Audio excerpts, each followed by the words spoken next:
Zajímají vás příběhy za čísly? Máte rádi moderní svět účetnictví a financí, automatizaci, digitalizaci, AI? Tak pak jste tady správně, u podcastu Finance Figures. Přináším vám rozhovory se zajímavými inspirativními osobnostmi ze světa financí a účetnictví. Dozvíte se, jak se dostali tam, kde jsou, jak se stali copiloty ve financích. Já jsem Andrea Heinz z Finance Talent a pomáhám firmám a lidem najít ten jejich správný fit v oblasti financí a účetnictví. Pokud vás baví finance s příběhem, tak dejte odběr, ať vám neuteče žádný další díl. Dobrý den, vítejte u druhého dílu podcastu Finance Figures. V dnešním díle přivítáme mého nového hosta, kterým je Viktoria Sokur, CFO z firmy VFlow. Vítej u nás ve studiu, Vicky. Ahoj, Andreo, ďakujem ti za pozvanie. Díky moc, že jsi přijala moji smělou pozvánku na LinkedIn. Jsem ráda, že jsem sebrala tu odvahu a oslovila jsem tě. Ja tiež sa snažím byť aktívnejšia na sociálnych sieťoch, čo musím uznať, že pre ľudí, ktorí pracujú vo finančnom odbore, nie je úplne jednoduché, pretože povahou sme všetci introverti. A to je jeden z cieľov, ktorý si dávam už 3. rok po sebe. Takže ja ti ďakujem. Jsi pro mě inspirace. Díky, ty pro mě taky. Jsem moc ráda, že tady dneska můžeme být v tomhle krásném studiu. Na začátek mám teda takovou otevírací otázku. Co tě přivedlo do světa financí a účetnictví? Ako vždy, ako všetko v mojom živote, bola tu láska. A nebolo to o mužovi vôbec. Excel. Proste láska k Excelu, pretože keď to tak vezmeš, keby si mala pomenovať 3 najlepšie vynálezy ľudstva. Excel. Souhlas. Spánok, sex. Pretože každá vec z tých troch by dokázala vyriešiť takmer akýkoľvek problém. Ale nie naraz. Občas, napríklad počas závierky, môžeš stihnúť len jednu. A to je Excel. Takže ja vlastne neklámam. V mojom prípade bol to Excel, pretože v čase, keď som prišla k rozhodnutiu, že by som chcela viac mať rozpočtových aktivít a nejakého cost controllingu, forecastingu a tak ďalej v svojom živote, ja som bola šéfkou logistiky. V retailovom obchode sme sa zaoberali obchodovaním s nábytkom. Ja som sa dostala vlastne k pozícii toho šéfa logistiky a logistika je bottleneck absolútne v každom biznese, pokiaľ má logistiku. Takže o tom viem veľa a ja som bola tá osoba, ktorá vlastne, keď som si to uvedomila, že bez mňa firma nedokáže určiť tú cenotvorbu pre zákazníky. A to, čo ja sľúbim, musím aj dodržať. A vlastne ten celý príbeh o tom, že za koľko nakúpim, koľko času to bude trvať, kedy sa to doručí a tak ďalej, distribúcia, import, clo a tak ďalej, to bol začiatok. Takže nejaký rok v tom mňa privedol. Ja mám vzdelanie samozrejme finančné, ale neplánovala som, nebol to vôbec plánovaný obrad v mojom živote. Ale prirodzene sa proste to vyskytlo tak, že ja by som sa chcela viac venovať financiám a osud mňa k tomu nejakým spôsobom privedol ďalej v ďalších krokoch. Jo, ty si vlastně, řekni nám víc o tom, jak si začala svoji pracovní kariéru ve financích. Vo financiách. U mňa to vždy, mne v živote vždy pomáhali vzťahy. Vlastne networking. To, čo by som doporučila mladým ľuďom, ženám, účtovníkom, finančným profesionálom, proste vzťahy. Pokiaľ dokážeš byť človekom, s ktorým sa chce byť v jednom priestore, pokiaľ dokážeš byť aj profesionálom, aj človekom, s ktorým sa chce pracovať, tak ťa práca nejakým spôsobom ťa nájde, respektíve v mojom živote to tak vždy bolo. A pretože aj moja prvá práca ku mne prišla sama, že proste niekto niekoho hľadal, niekto mňa oslovil, Prišla som na pohovor a zaujala som management a následne ďalej a ďalej a ďalej cez kamarádov, cez spolužiakov, cez známych. Ja som pôvodom z Ukrajiny, takže moja prvá nejaká seriózna práca pochopiteľne bola po vysokej škole a v Odese. Na Ukrajine a následne, keď som dospela k myšlenke, že vlastne financie, respektíve controlling. Ja som pôvodom kontrolór, ja nie som účtovník. Tá odpoveď prišla v podstate, keď tú otázku máš veľmi jasnú a to želanie je veľmi jasné a ju jasne položíš. Tá odpoveď vždy príde, proste. Síla myšlenky. Síla myšlenky, tak, proste. Nechcem teraz spadnúť do ezoteriky, aj keď v mojom živote, ja si myslím, že na mojom príklade by tieto knihy mohli aj sa písať ďalej, že proste, áno, stačí niečo chcieť a aj byť pripravený niečo pre to spraviť. Pretože tá ďalšia výzva prišla tak, že známa kamarátky v Bratislave tenkrát, a ja som ešte bývala v Odese, hľadala finančného kontrolóra do medzinárodnej firmy, francúzskej. Že my hľadáme kontrolóra a moja kamarátka povedala, že a ja mám vynikajúcu kamušku, ktorú by každý chcel pracovať, ktorá práve hľadá prácu vo financiách. A mne zavolali a som hneď povedala áno. Skvělý, takže vlastně lidi jdou za lidma, můžeme říct. Presne tak, áno, to je, ja neviem, ako ďalej, ja by som nechcela teraz robiť nejaké predpovede, čo sa týka vývoja AI, aj keď pre mňa to je tiež cieľ viac implementovať tú umelú inteligenciu do svojej práce. Ale ja si stále myslím, že keď dnes povieš, že my sme data-driven firma, alebo my používame umelú inteligenciu pre určenie niečoho a to znie ako obrovský benefit. Ako niečo, kvôli čomu by s tebou chceli pracovať. Ako ja možno som v predstihu, ale ja si myslím, že 3 roky od teraz keby zaznelo, že my sme ľudsky založená firma. My tu máme ľudí, je tu možnosť sa porozprávať s človekom. To stále bude vyzerať ako benefit, dokonca oveľa väčší ako ten osobní přístup.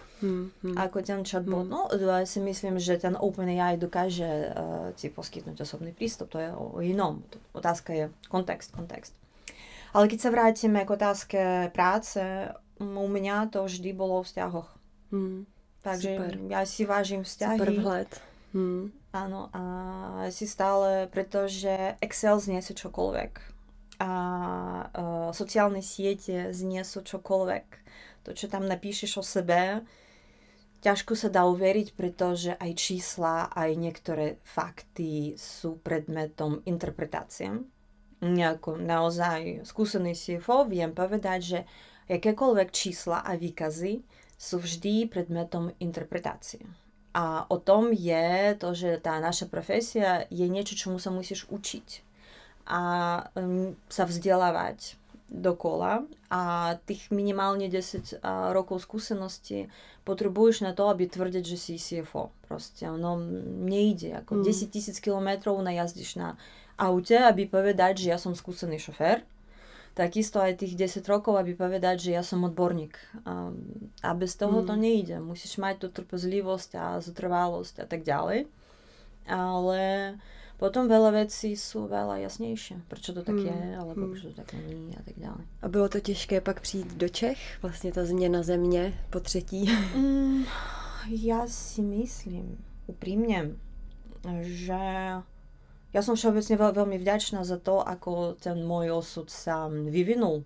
Konečne, ja ti poviem tak, že otázka Prahy v mojom živote sa vyskytovala minimálne asi úplne od začiatku. Ja som sa sťahovala do Bratislavy v roku 2009.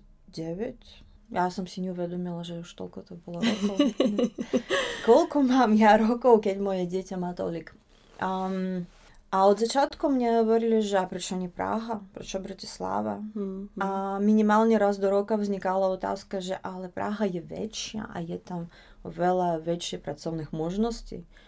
A ja som tú Prahu nejakým spôsobom nechcela pustiť do svojho života.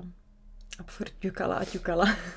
A úprimne, ja som si, keď som bola ako pred 20 rokmi, ja som si predstavovala, že ja budem 3 roky bývať, takže Londýn, Tokio, Paríž a ja proste spoznám svet. A je pravda, že ako mladí ľudia teraz tomu nebudú rozumieť, ale pred covidom existovala obrovská kultúra expatov. A ten korporát bol aj schopný, aj ochotný platiť peniazy za presun, za tú logistiku súvisiacu s tým, že ten lokálny človek, vlastne keď firma je francúzska, tak si ho je vždy Francúz, španielska, tak Španiel a tak ďalej, tak ďalej. Má to svoje za a proti, ale tá kultúra tam bola a bol dôvod počítať s tým, že vlastne v rámci nejakého veľkého korporátu do nejakých takých pozícií sa dostaneš. Takže moja predstava o mojom živote bola o tom, že ja budem veľa cestovať, hlavne pracovne, pretože to je ten dôvod, prečo vlastne ty spoznávaš ten svet. Tie skúsenosti. Presne tak. A ty, keď sa presúvaš za prácou, tak ty si vlastne tlačený v dobrom slovo zmysle. A že ja keď som prišla na Slovensku pracovať, teraz to poviem, pretože ono asi znie v dnešnej dobe neuveriteľné, ale to tak je. Proste nemožné veci sú možné. Ja som nevedela ani slovo po slovensky. Moja predstava bola, pretože tá východná centrálna Európa na rovinu, a v tom vysokoškolskom vzdelaní, keď študujeme, čo sa dielo v svete, nás sa trošku, ako za pol roka sme to mali naštudované, že v podstate tam nič zásadného sa nedejalo, pretože to bolo buď Rakúsko, Nemecko, proste vždy tam bola nejaká, niekto to vlastnil a čo sa tam dejalo do 20. storočia, o čom to vlastne je, nikto nevedel. Takže aj moja predstava, že vlastne, poznáš, je strašne starý film Eurotrip. On je strašne starý, ale on je o tom, že ja si myslím, že to boli Američania, ktorí cestovali do východnej Európy. A ten začiatok filma bol taký, že vlastne pricestovali, ja teraz neviem kam, a ukradli im všetky peniazy, proste veci, čo mali. A im zostalo, teraz klamám možno, neviem, $20. A boli v Bratislave. Ja si myslím, že to bolo v Bratislave. A ten hlavná postava povedal, že ale čo všetko my si vieme dovoliť teraz v cudzom štáte za $20. A ako ďalší strih, že je v jacuzzi, okolo neho sú devčata. Proste tá predstava o tom, čo sa tu deje, je strašný jeden veľký omyl. Proste mimo realitu. A ja, keď som sa sťahovala, ja som ani raz nebola nikdy na Slovensku, v Bratislave. Ja som nevedela, o čom to je. Ani v Prahe. Ako videla som nejaké pohľadnice, ale ja som povedala do telefónu, áno, idem na pohovor. Áno, za svoje peniaze. Proste na pohovor, ja to risknem, pretože ja to tak chcem. Francúzska firma, medzinárodná, finančná pozícia. Aj keby som ja im mala platiť, idem tam. Ale když som mala 25. Ale jak se říká, když žena chce, žena dokáže. Tak. Ďakujem ti. Takže... Skvělý příběh. No. A teď se dostáváme teda do Čech ve Výflow. Já vím, že jsem trošku... Ne, ale je to velmi zajímavý, protože to neudělá každý takový krok a mě taky se třeba lidé divili, proč se z Anglicka jdeme stěhovat zpátky do Čech, jako proč? A vlastně teď se úplně karty otočily, Brexit, že jo, to prostě jsme vůbec netušili v tu chvíli, když my jsme se ve 2010 stěhovali zpátky do Čech. Ja som sa pred dvomi týždňami som práve bola v Londýne služobne a ja som sa divila, že prečo ja tu nebývam, pretože Londýn bol v mojom zozname, proste Londýn, Barcelona, Madrid, Tokio, mest, kde určite by som chcela stráviť nejaký rok, 2. A ja som pochopila, ako silno som sa ja zmenila za posledných, neviem, minimálne 10 rokov. Jak veľmi sa zmenilo moje vnímanie toho, čo to znamená vlastne kvalita života, akým spôsobom sa pohliť moje hodnoty, o tom, čo je dôležité, akým spôsobom je potrebné pre mňa naplňovať svoj čas. Čo to znamená šťastie, čo to znamená úspech, čo to znamená mať pocit z toho, že žiješ a tak ďalej. To je veľmi zaujímavá otázka vlastne. Prečo si sa ty vrátila, ale ja si myslím, že keby sme pokračovali v tomto, tak my by sme našli veľa spoločného, pretože tie moje ciele, keď som ja za svoje peniaze cestovala na pohovor neviem kam, ani slovo po slovensky. Ale ja som nemala problém ísť za ľuďmi a riešiť nejaké problémy, proste slovo v ruštine, slovo v angličtine a nejaké vnímanie a ty to proste rozumieš, ako zachytíš 80% toho, čo sa hovorí a následne už si nejako poradíš. No, a vtedy nebude žiadne AI. Áno, a internet sa vytáčal za minutu. a môj prvý smartfón bol BlackBerry. To si ľudia si nevedia predstaviť, keď teraz rozprávam s mladými. Ja som ako taký, bože, ja si spomínam, keď som mala 18 a mňa 30-roční dedovia sa snažili zbaliť na diskotéky a hovorila, že ty by si mal odmerať tlak. Radšej, ja si pripadám ako to teraz. A ja keď sa rozprávam s 25-ročným a ja hovorím, že a vieš, že keď som sa nasťahovala na Slovensko v 2009, aby zavolať taxík, treba bolo volať. A treba bolo niečo hovoriť. Minimálne adresu a koľko vozov potrebuješ. A reagovať na to, čo hovorí slečna z druhej strany. A to sa naučíš jazyk. Tak, 3 mesiace a ty ako handicapped taký person, ale ty ovládáš jazyk. Dnes to nie je potreba. Ako to fakt nie je potreba. Môj syn má 9. My sme Ukrajinci a doma sa rozprávame po rusky, pretože sme z Odesy, proste rusko rozprávajúci juh, to tak proste je. A môj manžel je Slovák, takže ruština plus slovenčina. Bývame v Česku, takže všetko, čo sa dá miešať dohromady, všetko sa mieša, slovo tak, slovo tak, slovo tak. A ja keď uvážem nad tým, že jak prísna ja mám byť na syna, aby gramaticky správne ovládal češtinu. A ja nemám odpoveď. Pretože ja píšem neskutočné projekty v češtine. Správne, gramaticky, z OpenAI. Ano, nebo autokorekt, že jo, takže už to prostě nepotřebují tolik. A to je normálne, tolik. Že napíš mi článok o tomto, zahrňte tu body a ja normálne mu tu píšem buď po anglicky, čo je pre mňa, pretože angličtina je stvorená pre bodové, oni proste majú jasnú štruktúru. Jazyky, ktoré majú jasnú štruktúru, proste začínáš. Kto, čo spravil, potom kde, prečo a tak ďalej. A keby každý jazyk mal štruktúru, je logicky jasný a tak ďalej. A čeština nemá štruktúru žiadnu, to je ako proste spev, slovenčina, ruština. Proste môžeš začať čímkoľvek, tak ako my. Ty sa na niečo pýtaš a ja si hovorím, že ja neodpovedám na otázku, pretože jak som sa dostala do Čech? Vzťahy, proste 8 rokov vo francúzskej firme bol sen presťahovať sa do Paríža. Z finančného kontrolóra a ja som sa stala CFO, potom som sa stala regionálnym CFO, potom som položila otázku, že dobre, a čo ďalej? Ale to by sme s tebou začali riešiť trošku otázku možno diversity, inclusion, ja neviem, šovinizm, sexizm a tak ďalej, to by bol trošku iný podcast, ale ja na toto téme tiež mám veľa čo porozprávať. Téma expatov, téma za a proti tomu, že každá medzinárodná firma, hoci je medzinárodná, ale má obmedzený počet krajín, v ktorých je prítomná a obmedzený počet stoliček v manažmente a z tých obmedzený počet tých, ktorí sú určené pre expatov. V dnešnej dobe ich je možno 10% toho, čo bolo pred 15 rokmi, o ktorých sa rozprávam ja. A šanca pre cudzinca, respektíve cudzinku, respektíve pre cudzinku z východu.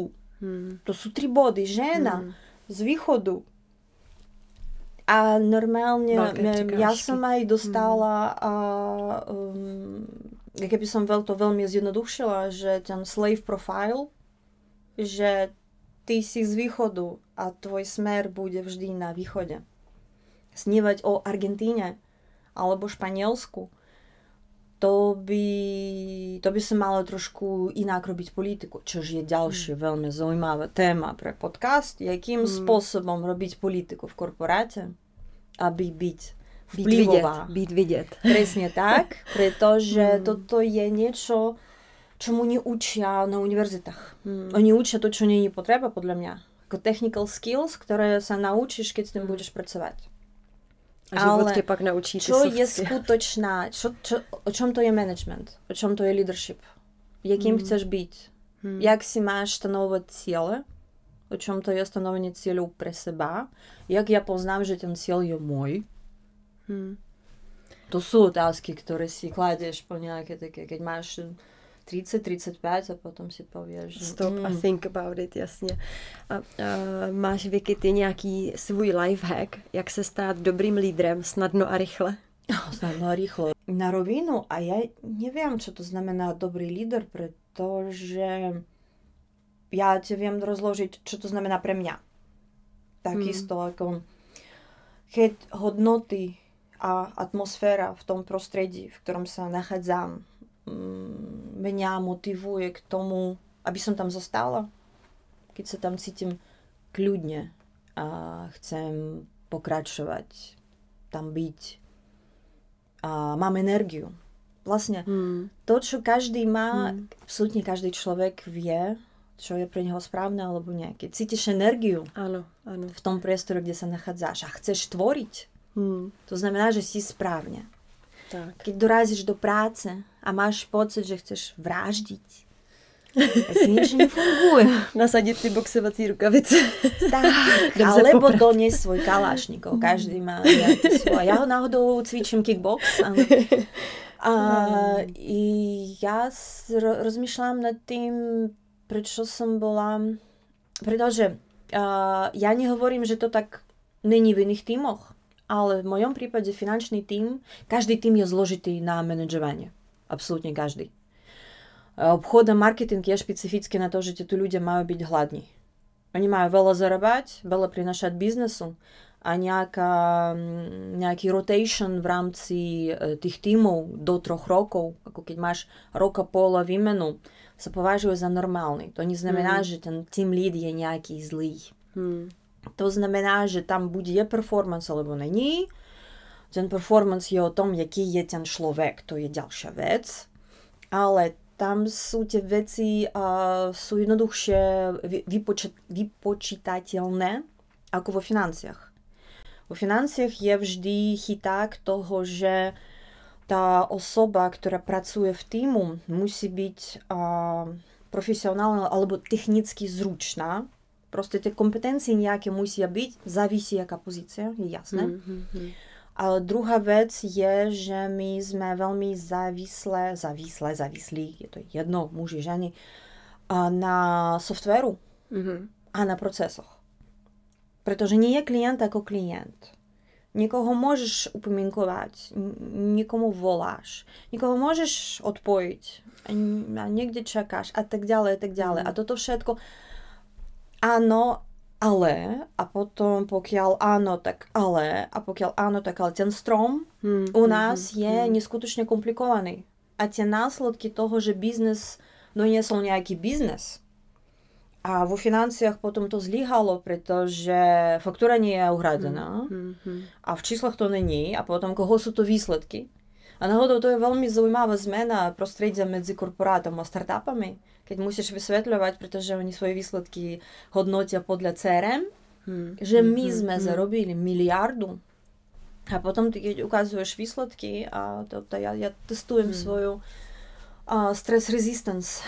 A nie všetky pojmy vlastne ovládam v češtine, takže keby treba bolo niečo vysvetliť, ty mi to povieš. Ale jakým spôsobom ja teraz vysvetlím, že vlastne dobre, v CRM sa to tvári nejako, ale reportingovo sme tu a cashovo sme tu. Ale jedna vec, ktorú ja som si uvedomila, že vlastne ten finančný tím potrebuje sa cítiť bezpečne. Každý tým potrebuje sa cítiť bezpečne, ale obchodník musí byť trošku poľovník. Proste hunter musí byť. A pre tým účtovníkov, ako introvertne nejakým spôsobom založený, oni potrebujú vedieť, že proste ten šéf pre nich funguje ako dážnik, aj zhora, aj nejaká stiena, aj opierka a proste zo všetkých strán. A potom dokážu fungovat. Já mám pocit, že ten finanční tým musí vědět, co se děje. Jo? Že vlastně takový to nevědět je nejhorší. Že my, když víme, ano, bude to takto, tak s tím umíme naložit. Když víme, ne, tak to nebude, tak s tím taky umíme naložit. Presne tak. Ale nevědět nic je nejhorší pro finance. Presne tak. Proste aj ten pojem tlaku, ktorý vieš vyvinúť na ten finančný tým, on veľmi záleží v jakom období si, pretože tie ľudia dokážu fungovať na 150% svojich kapacít. Oni dokážu fungovať 12 hodín denne, pretože je závierka. Ale nemôžeš to po nich chcieť celý každý rok. Den. Ty potom musíš uľaviť, že pre nich tých 50% small talk je dôležitý. Tých pol roka ďalej. Takže ja vždy hovorím ľuďom pred zavierkou jednu vec, pretože pre mňa to je dôležité. Ak je to tak není, ja nefungujem v prostredí, že ja chcem vidieť čo najviac chýb. Každý, kto proste po zavierke si dáme kolečko, čo všetko sme sa naučili. A super. Každý si odprezentuje svoju najobľúbenejšiu chybu alebo prúser, ktorý spôsobil. A keď si nespôsobil ani jeden prúser, to znamená, že si nič nové nevyskúšal v tomto zavierkovom období. Tak to je veľmi zajímavý. A tak by som hodnotila ten performance toho týmu, pretože tie chyby nás posúvajú a pre mňa je neskutočne dôležité možnosť toho, že ja sa viem rozhodnúť. Ja môžem spôsobiť problém a mám možnosť ho potom napraviť. Áno. A otvorene sa o tom porozprávať. A toto je prostredie, v ktorom ja dokážem fungovať a vlastne možno to je aj vysvetľuje aj tú zmenu, pretože ja si myslím, že v tejto chvíli ja už som pracovala vo všetkých možných prostrediach, ktoré existujú pre finančného, pre CFO, keď som sa teraz nad tým zamyslela. Vicky, a řekni mi teď taková kontroverzní otázka. Pojď, božňujem kontroverzní otázky. Jak ty si doplňuješ svoji energii tak, aby si vlastně stále hořela pro ten svůj tým a aby oni byli vlastně zapálení, ale aby ty si nevyhořela? No ja si myslím, že človek, ktorý ti povie, že dokáže stále horeť a stále doplňovať, nie je úplne úprimný a nepovie pravdu. A ja som pochopila, to tak nebolo vždy. Náhodou. To tak nebolo vždy. Ja som to pochopila možno. Ja vždy hovorím, že čo mňa naozaj zmenilo, je moje dieťa. Veľa vecí si uvedomíš, keď pribudne tá strana toho, že predtým vlastne manažuješ ľudí, na ktorých ti až tak nezáleží. Ja teraz nechcem povedať, že mne nezáleží na mojom týmu, ale rozumiem. Prídeš do firmy, tam je nejaký tím. Ty rozumieš, že bez nich ty zomrieš. Ako tým líder, ktorý nemá tím, je mŕtvý tým líder. Keď si nedokázal spraviť nejakú retenciu, áno, po zmene šéfa do pol roka budú nejaké zmeny, do roka možno niekto odíde a tak ďalej, s tým sa počíta. Ale je jasné, že snažíš sa naladiť na každého, pochopiť, akým spôsobom ten človek funguje, ale my nechodíme do práce, aby kamarátiť. My robíme do práce, aby každý si mohol dosiahnuť nejaký svoj výsledok. A ten výsledok môže byť bezpečné prostredie, opakovať dokola to, čo robím, to je absolútne normálne, treba si to povedať na rovinu. Niekto chce job promotion, niekto povie, ja chcem tvoju pozíciu, ok, proste, ale fair enough a fair voči sebe. Toto je najlepšie konverzácie, ktoré mám, sú o tom, že všetko, čo je na stole, poďme si tam položiť, ekologicky, ideálne netoxicky, ale naozaj nehovor mi, že ty niečo chceš dosiahnuť a chceš promotion, keď pracuješ od 9:30 do 3:15 na 5 a mám pocit, že dostávaš nejaký penalty, pokutu, keď zostaneš do 17:01. No, to tak nefunguje. Proste ten povesť musí odpovedať skutočným činom. Ľudia na to zabudajú. Že to, čo poviem, musí sedieť na to, čo ja vlastne aj robím s tým. Ale k tej tvojej otázke je dôležité, teraz je to veľmi sexy pojem hranice. Nastavovanie tých hraníc. Odtiaľ to dokedy je dosť. A naozaj je to tak, že ty keď si schopný povedať, čo je pre teba OK, dokedy to je OK a odtiaľ to už nie a ostatní ľudia to tiež cítia. Takže je pravda, že keď sa vyčerpáš do tej miery, že už ďalej nedokážeš stráviť ani prácu, ani kolektív a dochádzaš do stavu, že ráno sa zobudíš, posádeš sa a kúkáš na stenu pol hodinu predtým, ako vôbec ísť do práce. Poznám tie stavy, mala som. A tak som sa to naučila, že je lepšie prevention. Prevencia je lepšie ako jakákoľvek náprava. A ja si myslím, že to vieš zistiť len v dospelosti. Pretože ty, keď si mladý, ty tu energii máš, viď, ale pak i pro to dítě si říkáš, už máš nějakou odpovědnost a ty nemůžeš všechno nechat v té práci a přijít domů úplně na té nule, na tu rezervu. Já to někdy přikládám jako k autu. A říkáme si i třeba doma si říkáme se synem, když už jsem opravdu unavená, tak já říkám, já už mám poslední 1%, jakoby ta baterka v telefonu, aby on mi porozuměl, jako hodně už jsem unavená, že už jako dneska už jdeme spát. A doplníme ten vitamin Z, tomu říkáme. A teď vlastně tomu nebo jakoby na auto, jo, že vlastně ty, když jedeš autem, potřebuješ benzín. A když ten benzín už dojíždí, tak to auto nejede. Tak vlastně doplňovat si tu energii, no. To sa musím naučiť, prosím ťa, pretože nevyražať z domu a neísť na nejakú cestu a na rezervu. Rezervnou a žarovkou po ceste. Natankujem a po ceste začne snežiť. To je moja super schopnosť. Ja som to dokázala. Oni na ceste späť určite vyčistia cesty. A prídem a odkopávam auto potom. No tak asi treba bolo natankovať. No áno, to každému se stalo. Každému už se nám to stalo. Také jsem měla takový moment na D1 0 dojezd a bylo to velmi adrenalin. Ano. To my umíme si taky vytvořit takový svůj adrenalin, že? Absolutně z ničoho, že? Ano. A Vicky, teď pro tebe mám takovou štafetovou otázku. Od mého minulého hosta Alice Bednaříkové. Tak jsem si tady připravila tahák, abych to neskomolila. Jak moc se tvá CFO role vyvíjela a ta tvá přidaná hodnota z toho prvního CFO versus druhý CFO, ta druhá role CFO, jestli tam pozoruješ nějaký trend? No versus tretia by sme si potom mali povedať. Áno, prvá, druhá, tretia. Ja to naozaj som absolvovala 3 prostredia, za čo som ja veľmi vďačná, pretože to prvé bolo vo firme, ktorá bola kotvená na burze, proste najlepšie procesy, všetko je nastavené, ideálne prostredie na to, aby sa niečo naučiť. Potom tá druhá pozícia bola v korporátu, v ktorom bola možnosť pochopiť, čo to znamená byť tvorcom politiky, pretože jak si to nastavíš, to tak aj máš. Deadliny si vlastne vytváraš sám, respektíve sa riadiš tým, kto je vplyvový a kto čo potrebuje.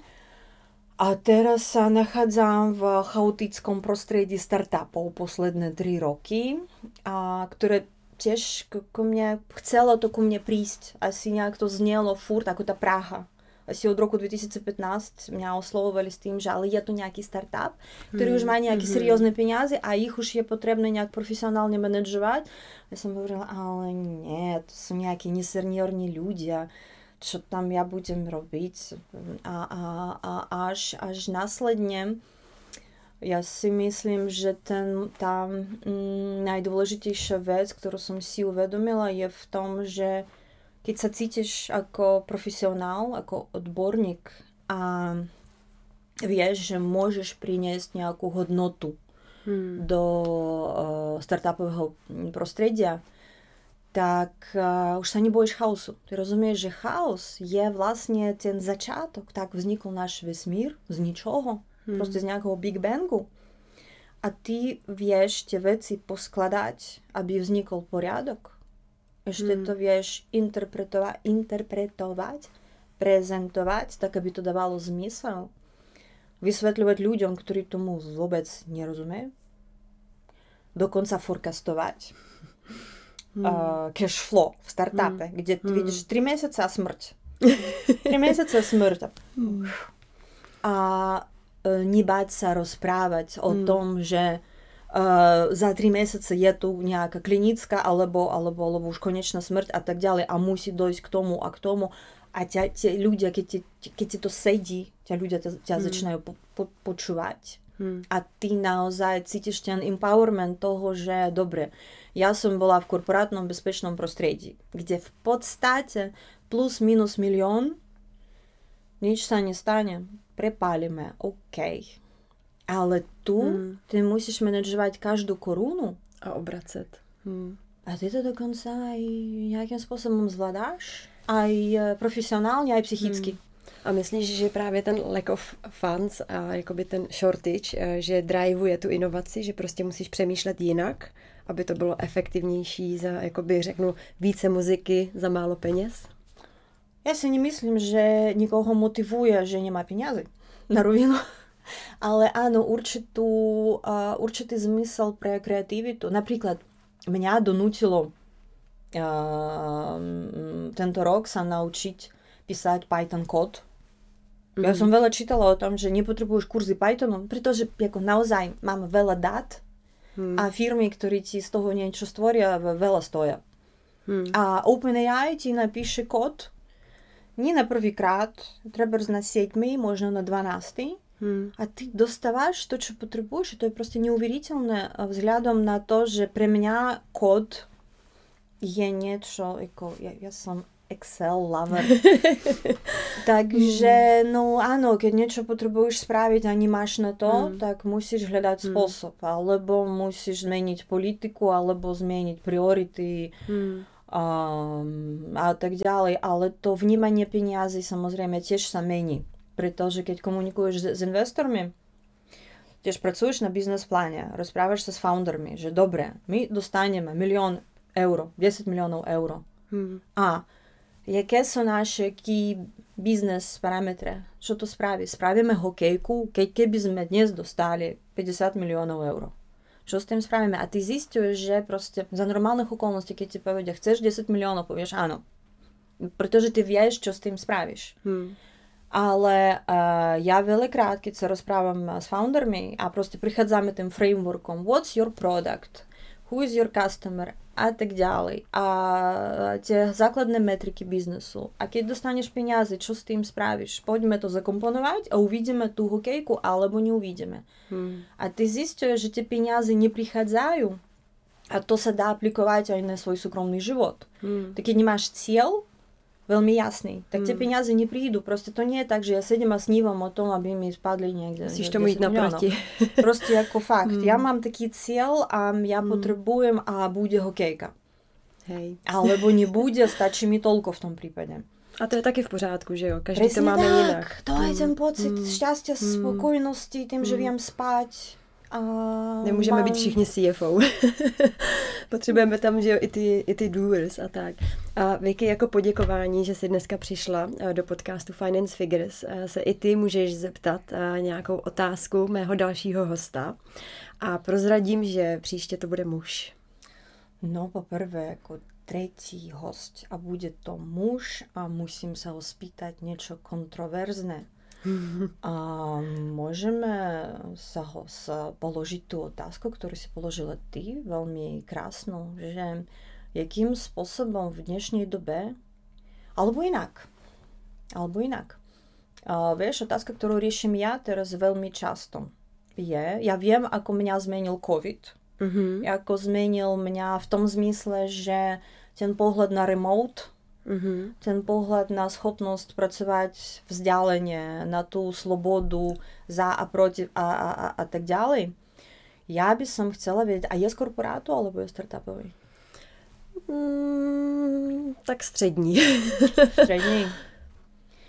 Tak by som chcela v súvislosti s tým work-life balansom spýtať sa na to, jakým spôsobom rieši to manažovanie týmu. Či má viac ľudí na remote, alebo preferuje, aby boli v kancelárii. Akým spôsobom riešiť tú komunikáciu v rámci týmu. Super. Ja v dnešnej dobe mám celý tým na remote. Keby si sa mňa spýtala pred 5 rokmi, nepůjde. My sme počas covidu boli všetci v kanclu. V zmysle remote. Dnes je to velká změna určitě, no. Tak jo, skvělá otázka, položím, tak se budu těšit na odpověď. A vážení diváci, teď teda moc děkuji, Vicky. Já ti děkuji, za to, že jsi přišla. A rozloučíme se tímto, bych řekla, bilingvním dílem podcastu. Doufám, že i mladší diváci rozuměli slovenčině. Já těž doufám. Já vím, že to může být problém, ale ja vždy hovorím, že ja som taký karmický trest pre Čechov za tých Slovákov, ktorí zase musia rozprávať s Čechmi na Slovensku, ktorí ani po 15 rokoch ani slovo. Máš krásnou slovenčinu. Ja ti ďakujem.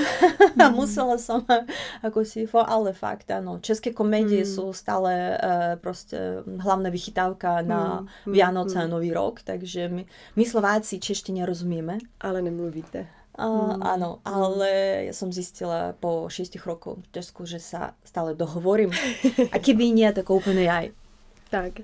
Takže moc děkuji, Vicky, že jsi přišla a budu se těšit, až VFlow uvidíme zase na nějaké akci. Nedávno jsme vás viděli na Digifestu, na týdnu inovací, takže jste vidět, slyšet a moc děkuji, že si nám přiblížila tu roli CFO i v dnešním podcastu. Měj se moc krásně. Ja ti ďakujem, to bola veľmi zaujímavá skúsenosť pre mňa. Aj, áno, my sme veľmi viditeľní. Minimálne náš CEO, ktorý je crush každej účtovničky v Českej republike. To je proste neskutočné, takže áno, ďakujem. Určite sa ešte niekde uvidíme na nejaké akci. Áno. Tak jo, ahoj.